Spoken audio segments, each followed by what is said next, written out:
मित्रांनो, मी विजय बोबडे कृषी क्षेत्रात अभ्यास करत असताना मला बरंच काही शिकायस मिळालं. तर मी जे शिकलं काही आहे ती असं शेतकऱ्यांसोबत शेअर करावं, प्रत्येकाचा फायदा करून द्यावं, हीच माझी मेन भूमिका असते.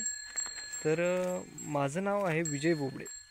मी कृषी क्षेत्रामध्ये कृषी पदविकेसाठी शिकत असून काही दिवस झाले मी शिकतो आहे.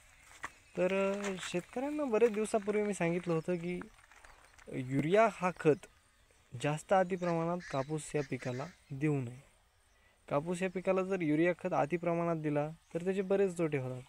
जर समजा तुमचा कापूस जर पाते आणि फुलामध्ये आला असेल आणि तुम्ही जर जास्त प्रमाणात जर युरिया खत घातला तर जी पाते आणि फुलांची गळती आहे ती जास्त प्रमाणात वाढते.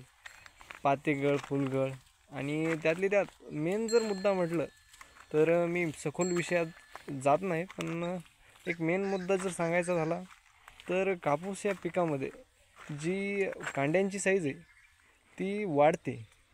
तर तुम्हाला दाखवतो मी प्रॅक्टिकली. एक मिनिट पाहू शकता तुम्ही इथं पहा. एक मिनिट 4 बोटांपेक्षा जास्त ते 5 बोट अंतर वाढले यांचं. हे पहा, युरिया खत जास्त प्रमाणात घातल्यामुळे याची साईज जी आहे ती बऱ्याच प्रमाणात वाढली. तर यामुळं असा तोटा होतो की उत्पन्नामध्ये घट होते. खरं म्हणजे याची जी या कांड्यांची साईज आहे ती 2 ते 3 बोट असायला हवी, पण ही 4-4 बोट अंतरापर्यंत गेलेली. तर जास्त प्रमाणात युरिया खत घातल्यामुळे हे असं दुष्परिणाम होतात. तर माझं सर्वांना एकच म्हणणं आहे की आपण शेतामध्ये युरिया खत वगैरे जास्त प्रमाणात तर घालू नये.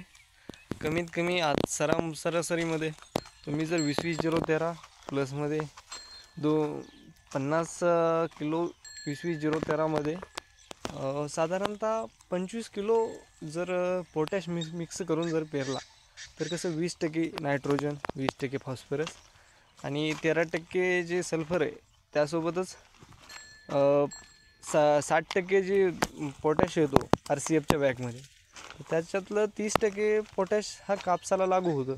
अर्धी बॅग जर एका पोत्यामागं अर्धी बॅग म्हणजे 2 पोत्यात जर एक बॅग जर आपण पोटॅशची टाकली तर कापसाला बराच फायदा होतो आणि अति खर्च पण करण्याची गरज नाही.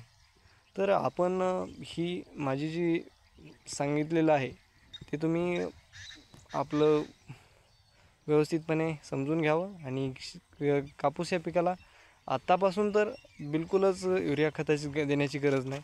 यामुळे पातेगळ, फुलगळ होते. तर धन्यवाद मित्रांनो.